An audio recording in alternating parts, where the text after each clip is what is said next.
Hey, ¿qué tal a todos? Bienvenidos a este nuevo video en donde vamos a hacer algo muy interesante. Vamos a hablar con uno de los escritores más relevantes en el género del terror actualmente en Colombia. Es el segundo día de Fobófilo en la Feria del Libro, que hoy cumple 35 años. Y vamos a entrevistar a Luis Suescun. Entonces acompáñeme, descubramos qué tipo de terror le gusta, qué terror plasma en sus libros y todo alrededor de este joven escritor que sinceramente se lo recomiendo mucho. Así que acompáñeme.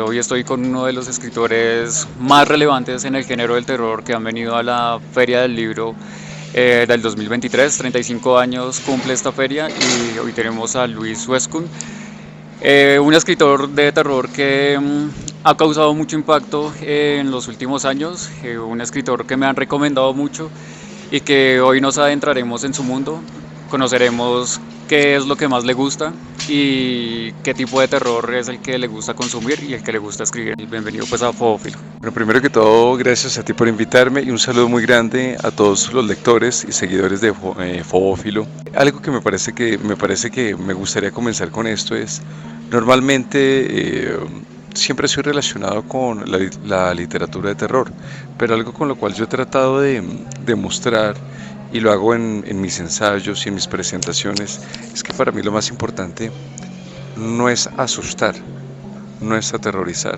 realmente eso en últimas son emociones y las emociones vienen y van, nosotros fluctuamos mucho con las emociones, para mí lo más importante es alterar, realmente mi trabajo está hecho es para alterar y alterar es hacer que alguien cambie de posición, de lugar, su perspectiva.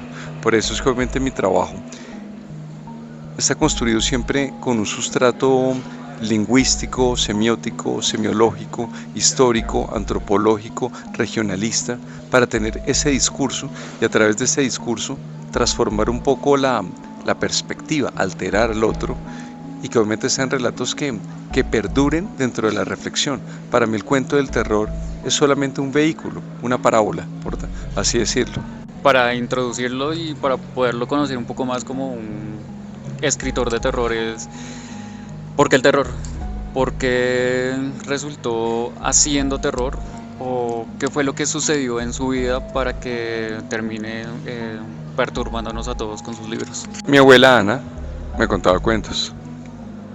Eso es algo muy de la tradición oral paisa. Mi abuela es antioqueña y siempre me contaba cuentos. Cuando se apagaban las luces en la época de la hora Gaviria, ella me contaba cuentos. Pero a la vez siempre yo estaba contando cuentos. Desde el jardín infantil, en el Rafael Pombo, yo contaba cuentos de Caperucita, Blancanieves, La Sirenita, La Bella y la Bestia, pero a mi modo. Entonces era muy gracioso porque a veces a los niños, a mis compañeritos, creo que les gustaban un poco más mis versiones que los originales. De pronto yo era un poco dramático para contarles, ¿sí? Entonces yo pienso que un poco más de lo del terror, siempre me ha gustado contar cuentos, porque obviamente de todas formas la vida en su profundidad es una narrativa, desde el comunismo, cristianismo, marxismo, trotskismo, todo lo que tú lo quieras ver, es una narrativa. Y las personas se identifican con una narrativa o odian una narrativa.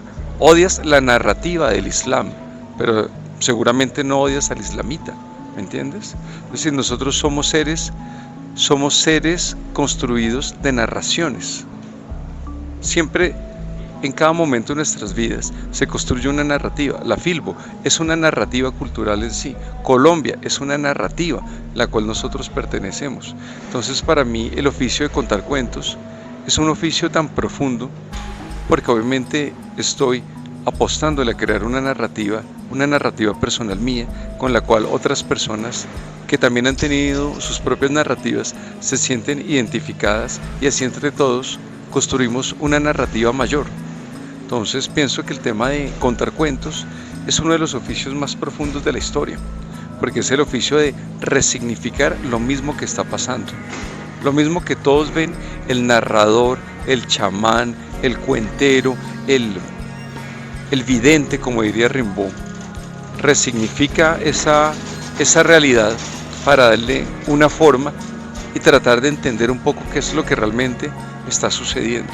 Es decir, es un oficio de videntes, y lo digo porque pienso mucho en Rimbaud, a quien siempre he considerado mi hermano espiritual, por así decirlo. En cuanto a esa tradicionalidad oral que tenemos los colombianos y todas estas leyendas, todos estos cuentos que obviamente todos tenemos una abuela que en algún momento nos contó una historia de terror acerca de, no sé, el monte, brujas, sucesos paranormales que posiblemente no serían explicados por una ancianita.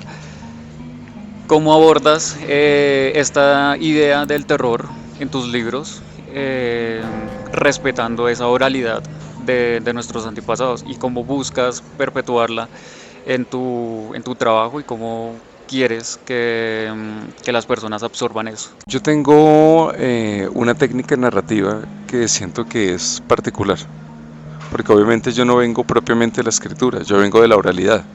Cuando yo estaba, como les decía, de niño, contaba cuentos. Cuando estaba en la universidad, yo era cuentero. Entonces yo estuve en los Andes, el Politécnico, el Externado, en todo lado prácticamente contando cuentos, y así me ganaba mis onces, mis cervezas, por así decirlo. Entonces obviamente yo tengo una política. Si yo un cuento mío, no me puedo parar en una silla y contar ese cuento en un bar o contarlo con amigos. Tal vez es un cuento que no vale la pena escribir, o tal vez mi cuerpo todavía no está listo para escribir. Porque obviamente nosotros somos cuerpos que escuchan, cuerpos que escriben, cuerpos que aman, cuerpos que odian. Nosotros somos cuerpos. Y eso es muy importante tenerlo en cuenta. Porque obviamente esta es una época muy virtual que obviamente ataca lo corpóreo. El sexo virtual, trabajo virtual, amores virtuales, familias virtuales. No, realmente todo lo que está pasando en este siglo es una afrenta contra el cuerpo. El tema de los filtros en redes sociales. Cada vez que te pones un filtro, tu cuerpo sabe que lo estás engañando, lo estás falseando. Y aquí entro ya a responderte con esto. Yo soy un cuerpo que cuenta historias. Y por eso te digo, siento que yo, a mi modo, hago parte de lo que es la tradición oral colombiana. Lo que pasa es que obviamente lo mío yo lo vierto dentro de los libros. ¿Cómo de alguna u otra manera manejo ese gran componente regionalista? Primero que todo, por ejemplo, en la trilogía de los relatos macabros, en sus primeros 3 volúmenes, no en vano es el amarillo, azul y rojo, porque es un homenaje a la bandera, es un homenaje a la diversidad cultural, a entender que Colombia no es solamente las ciudades principales, Bogotá, Medellín, Cali, no, Bogotá es campo, Colombia es campo, jungla, río, manglares, farallones. Es decir, mi obra tiene un gran componente naturalista.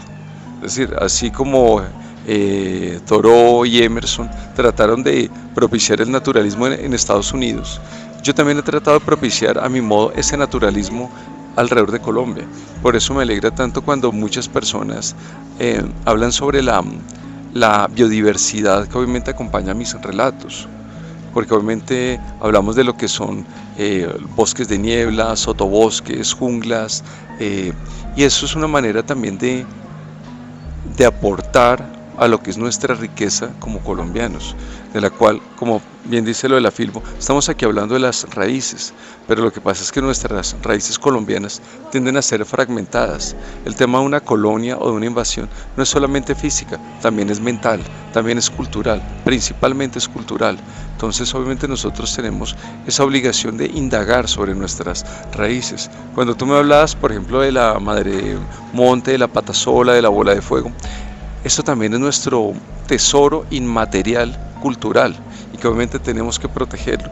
A mí me preocupa mucho cuando algunos jóvenes piensan que eso es una broma, que eso es una caricatura. Pues no, no lo es. Realmente esos espantajos han sido creados con nuestra alma, y por eso obviamente también tienen envidias, tienen amores, no descansan en paz, porque nosotros los hemos creado. En cierto modo, esa cultura también nos moldeó. Eso es una relación simbiótica entre sociedad y cultura, se moldean mutuamente. Dentro del género del terror, la naturaleza es un componente muy importante.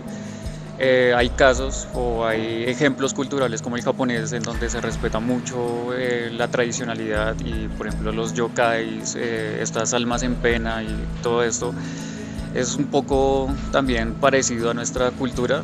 Sin embargo, ¿crees que el camino o la manera en la que el terror colombiano se haga ver afuera con más fuerza es esta naturalidad? ¿O crees que los escritores colombianos deban aspirar a convertirse en grandes escritores estadounidenses o londinenses? ¿O cómo crees que el género del terror puede crecer en este país y cómo crees que debería ser visto afuera? La construcción de todo arte tiene que permanecer en la sinceridad, en la honestidad. Los creadores, como considero que soy, tenemos que mirar con honestidad no solamente nuestras vidas, sino también entender qué es Colombia, cuáles son nuestras raíces. Realmente lo colombiano no está solamente en lo coloquial, ¿cierto? Puedes decir que es que un relato es colombiano, porque obviamente metes vocablos, besi, huevón, pana. No, en realidad eso no, eso es solamente una mantequillita, eso ahí no ha pasado nada. O por ejemplo, digamos los cuentistas que obviamente cogen, por ejemplo, relatos desde El Conjuro, Walking Dead, eh, monjas poseídas, demonios, pero lo que hacen es involucrarlos en Bogotá y no ha pasado nada, porque obviamente sigue esto dentro de una tradición de cine anglosajona. Nosotros no podemos mirar mucho ese cine anglosajón, porque obviamente nos hace perder la perspectiva del objeto de nuestro trabajo, que insisto, es el terror. Y obviamente como artistas, a veces nosotros tenemos que encontrar una perspectiva, una distancia respecto al objeto de estudio. Obviamente el objeto de estudio acá es Colombia. ¿Cuáles serían nuestros relatos? ¿Qué sería Latinoamérica? Pero obviamente tampoco podemos caer en lo chauvinista, de solamente mirarnos el ombligo, Colombia, Latinoamérica, sino que obviamente también podemos nosotros llegar a escribir relatos que sucedan en otras latitudes, pero siempre y cuando lo hagamos con honestidad de saber que no estamos copiándole al cine. Esa es mi mayor preocupación en los narradores, que siento que dicen que le hacen un guiño al cine americano, pero es un guiño demasiado amplio, es un guiño demasiado ancho, que ya puede sonar a plagio. Entonces siento que obviamente tiene que haber un trabajo mucho más fuerte por dentro en la construcción de esas narrativas. Yo pienso mucho, por ejemplo, en Argentina. Mariana Enríquez es una obra maravillosa, pero está muy bien construida desde adentro, no es en la superficie, que es lo que yo siempre insisto. Tiene que haber un discurso cultural, antropológico. Si vas a hablar del diablo o de Satán en tus relatos, yo como lector pediría que al menos el escritor conozca de patrística, conozca de los padres de la iglesia, conozca de San Ambrosio, San Alberto, Santo Tomás de Aquino, los ejercicios espirituales de San Ignacio de Loyola, Santa Teresa de Ávila, que conozca de la Contrarreforma, que conozca de Lutero. Eso es lo que obviamente vino a definir lo que era la figura del diablo y del Satán. Y eso uno tiene que conocerlo, porque obviamente para uno aportar, tiene uno que haber conocido el edificio cultural al cual uno pertenece. Eso es un principio que no solamente se aplica a la ciencia, como decía Isaac Newton, que obviamente si he llegado tan lejos es porque he caminado sobre hombros de gigantes, sino que se aplica principalmente a la cultura. Nosotros somos un edificio cultural y tenemos que entender muy bien cuáles son nuestras raíces. Y también lo digo hacia la crítica. La crítica tiene que ser honesta, no implacable, honesta, sincera. Si algo está mal en el trabajo de uno, qué bueno que de una manera positiva le digan, no está tan bien, te ha fallado esto, porque es la única manera de nosotros construirnos. Entonces acá hay una triada, que es los que escriben, los que critican y los que difunden el trabajo. Y para que obviamente se construya un género de literatura de terror sano y maduro, tiene que haber una seriedad entre esas tres partes y tratarnos con honestidad y con respeto. Que Horacio Quiroga es uno de los escritores que tal vez lo hayan influenciado en ciertos momentos de su vida, pero quiero que nos cuente los pilares. No importa si no son escritores de terror o lo que sea, poesía, filosofía. ¿Cuáles consideras que son los cuatro pilares por los que se sostienen por lo menos tu primera saga de libros de terror? Yo diría que principalmente Federico Nietzsche, porque obviamente Federico Nietzsche habla de los antivalores. Y esos son los principios del anticristo, y así hablaba Zaratustra, la filosofía del martillo. Entonces me parece importante mencionar la importancia capital que tiene en mí Federico Nietzsche.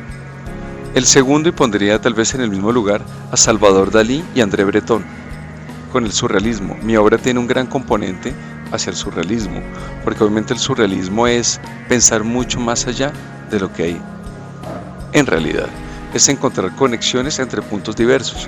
Como bien decía André Breton, el surrealismo se define en qué significa un paraguas abierto junto a una máquina de coser sobre una mesa de disección. Tiene que haber una relación entre esos tres objetos. En tercer lugar, yo diría la Biblia. Para mí la Biblia es fundamental. Y curiosamente, no soy una persona religiosa, pero para mí es la narrativa más asombrosa que hay, desde el Génesis hasta el Apocalipsis de San Juan. Entonces, puedo decir que he tratado de ahondar en ese conocimiento bíblico, porque de hecho permea mucho de mi obra. De hecho, por ejemplo, una pieza como, no sé, como mis relatos de momias en Luisiana, están contando es la historia de Caín y Abel. Los salmos de Satán tienen que ver mucho con este componente bíblico. Y también en ese mismo renglón pondría lo griego, Homero, Odiseo, la Ilíada. Para mí realmente el componente griego, como decía Jorge Luis Borges, los griegos iniciaron una conversación que nosotros, los modernos, todavía no hemos podido concluir. Por eso son clásicos. Inclusive este filósofo español, José Ortega y Gasset, él definía lo clásico como algo, como una pregunta que sobrevive en el tiempo y que todavía no puede ser contestada. Creo que esos son como los principales, y tal vez en el cuarto lugar diría Arthur Rimbaud. Para mí Arthur Rimbaud definió el camino, o al menos lo definió para mí, que es el desarreglo de los sentidos, para convertirse en el gran vidente, en el gran enfermo, en el gran criminal, y por eso entender un poco o reentender esa realidad.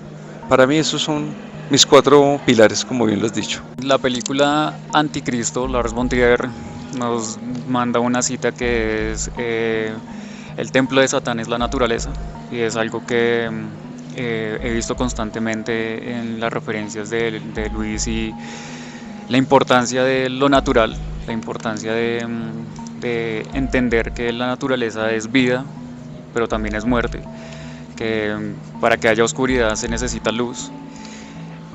¿Cómo abordas o cuál es tu perspectiva frente a estos escritores o a este tipo de terror que se enfoca más en solo la oscuridad sin darnos este otro lado que es la vida? Obviamente viéndola como la luz o como lo contrario para hacer un contraste. Mira que yo siempre he tenido presente a Rembrandt. Rembrandt, con el claroscuro, nos dio a entender cómo la oscuridad tiene más fuerza cuando está cerca de la luz, y la luz tiene más fuerza cuando está cerca de la oscuridad. Curiosamente, en el Evangelio de San Mateo hay una frase muy hermosa que dice: esta luz está tan llena de oscuridad. Curiosamente, Anton LaVey, el padre de la iglesia satánica, también habla de ese balance entre luz y oscuridad, ¿verdad? Y yo pienso que obviamente una obra que sea totalmente oscura se cierra. Alguna vez conversando con un amigo mío que es Santiago Caruso, no sé si lo ubicas, es un pintor, ilustrador, simbolista maravilloso a quien admiro mucho. Él me decía: Luis, una obra, por más siniestra que sea, tiene que tener una grieta de luz, porque es una obligación del artista Si va a crear una jaula, si va a crear una pesadilla, dar una salida. De lo contrario, sencillamente es llover sobre mojado. ¿Por qué yo empleo tanto la belleza? De hecho, creo que es mi mayor obsesión, la belleza. Porque obviamente los temas que me competen son siniestros, son oscuros. Entonces tengo que mostrarlos en su plenitud, a la luz, con belleza. Es decir, el objeto que obviamente creo que nos involucra a los cultores, a los creadores del terror, son temas difíciles. Y como bien lo decía Carlos Baudelaire en el siglo XIX en Las Flores del Mal, esos temas oscuros toca ahondarlos con la mayor belleza posible del idioma. Nosotros tenemos que tener el pensamiento afilado, porque no es baladí lo que se está haciendo en literatura de terror. Nosotros estábamos hablando del tótem y el tabú, que son los cimientos de toda sociedad. Y por eso tenemos que hacerlos, vuelvo y lo digo, con el lenguaje más elegante y bello que nos permite el español, y también con un pensamiento afilado, con la filosofía, con el conocimiento. Entonces, obviamente, de lo contrario, vamos a seguir haciendo relatos gore que no van a madurar con el tiempo. Yo pienso, por ejemplo, quien ve, voy a decir una cosa, La Masacre de Texas. Ve a un hombre con una motosierra atacando a una chica con bikini. Pasan 40 años y sigue viendo a un hombre con motosierra atacando a una chica con bikini. Pero cuando tú lees El Quijote, tal vez para que no lo entiendas, pero luego lo lees a los 40 años y lo entiendes de una manera más profunda, porque hay un mensaje profundo en su interior. Entonces, obviamente, todo relato debe tener un mensaje. El relato es solo un vehículo, como decía Kipling, es solamente una botella que arrojas al mar con un mensaje, esperando que alguien lo entienda.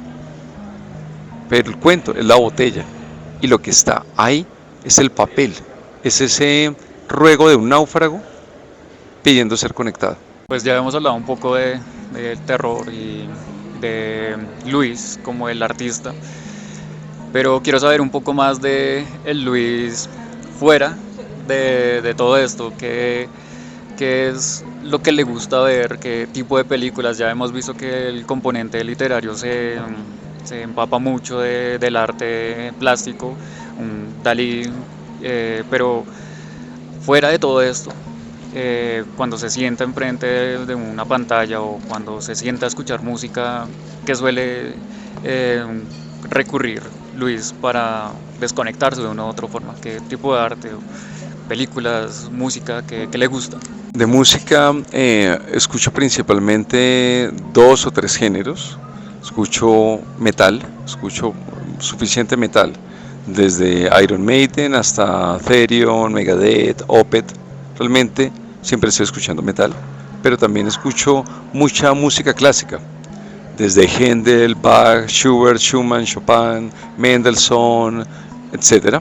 Yo creo que pienso que mis vecinos deben pensar que soy bipolar. Tercero, escucho mucha ópera, mucho jazz. Me gustan ese tipo de música, ¿sí? Realmente tiendo a veces a escuchar un disco seguido 10, 12 veces seguidas. Realmente hasta que lo consumo. Casi no veo, para ser honestos, casi no veo cine, por decirlo de una manera sin que suene incómodo. Podría decir que el porcentaje de mi consumo de cine es bajísimo. Sin embargo, cuando una película me gusta, me enamoro, ¿vale? Visito muchos museos, me siento muy cómodo en los museos.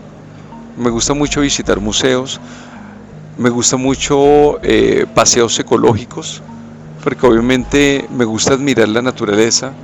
Mi vida, yo creo que mi vida es muy tranquila. Me gusta cultivar flores, me gusta cocinar.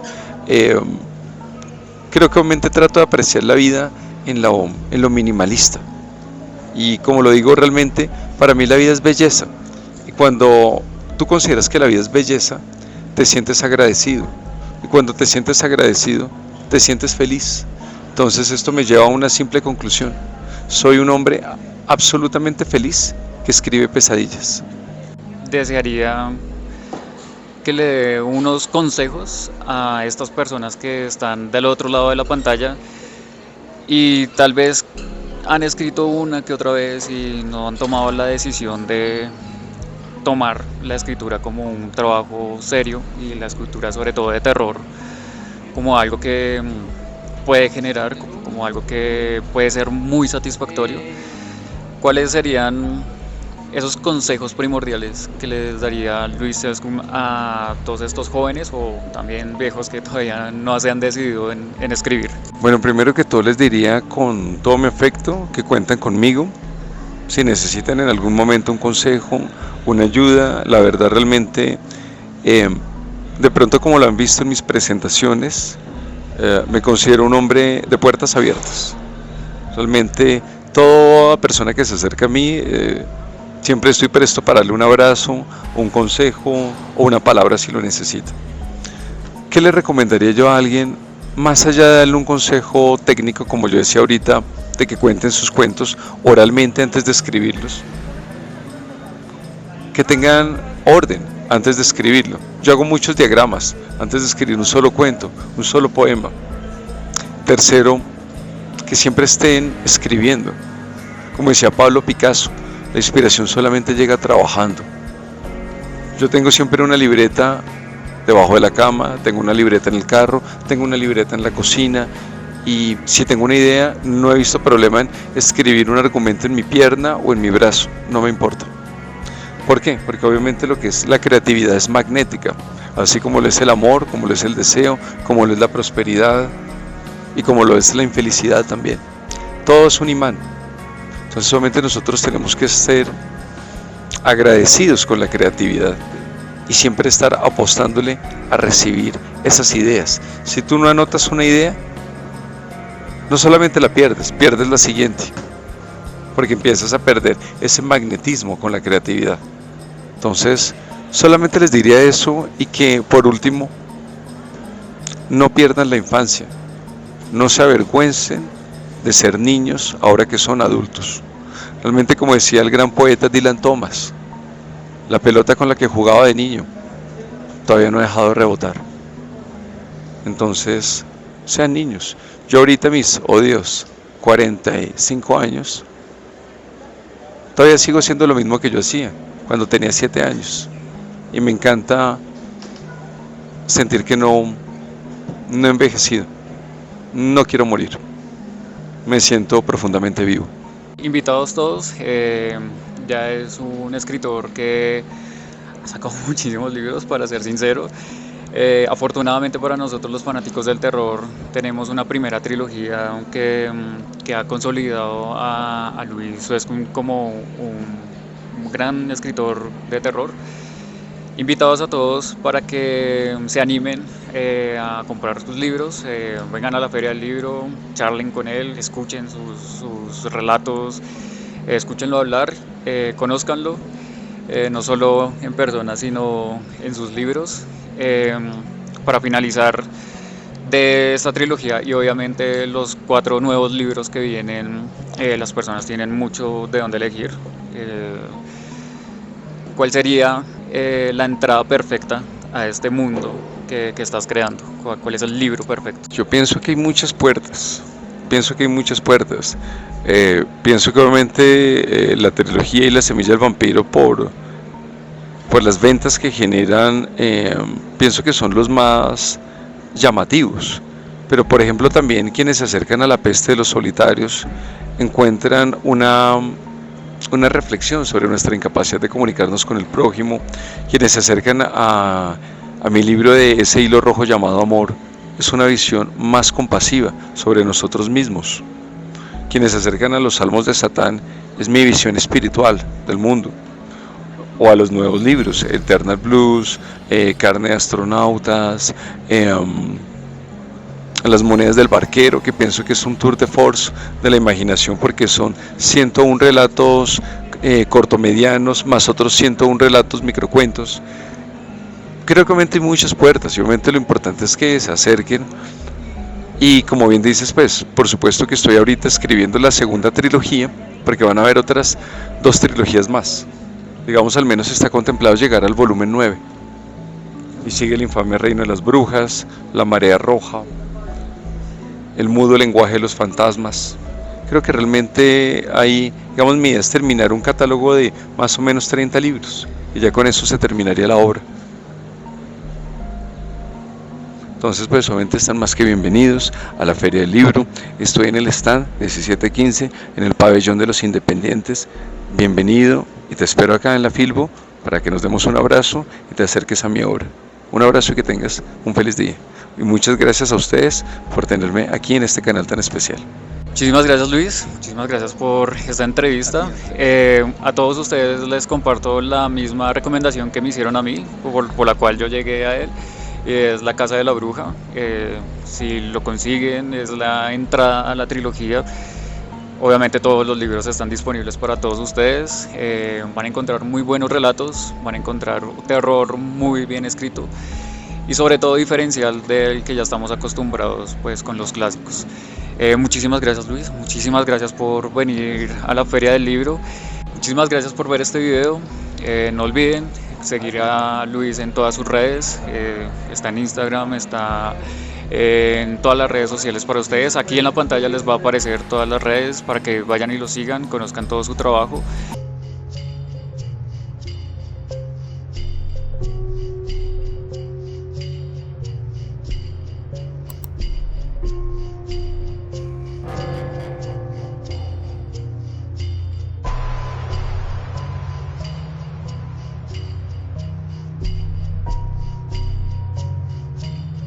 Bueno, esta fue la Feria del Libro de Bogotá del 2023, que en sus 35 años nos trajo uno de los escritores más relevantes de terror en Colombia, Luis Suezkun, un escritor que se lo recomiendo mucho. Yo ya me llevé mis 3 libros y esperen pronto en este canal reseñas sobre estos 3 libros. Muchísimas gracias por ver este video, no olviden suscribirse y activar la campana para que YouTube les avise cuando subo un nuevo video. Si tienen algún amigo o alguna amiga que les gusta el género del terror, compártales este canal, compártales a este escritor. Sé que les va a gustar mucho el estilo de este escritor y sobre todo que es una literatura nueva, moderna y que les va a gustar mucho a todos los amantes del terror. Sin más que decir, mi nombre es Andrés Quintana, esto es Fobófilo y nos vemos en la oscuridad.